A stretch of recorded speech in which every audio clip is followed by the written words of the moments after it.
Mga lalabs, maghiwa ako ng dalandan kasi nga hindi pa rin magaling yung aking sipon at ubo kahit umiinom na ako ng gamot.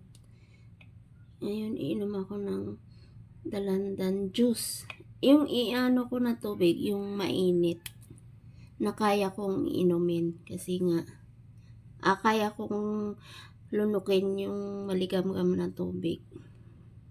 Para mabawas-bawasan yung sipon ko at ubo. Umiinom naman ako ng gamot.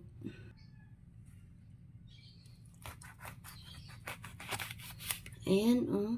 Ano siya eh.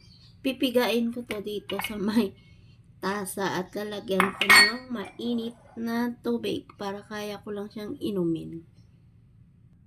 Ito na yung napiga ko mga lalabs. So, ang dami niya. At yung pinagpigaan ko 3 piraso to.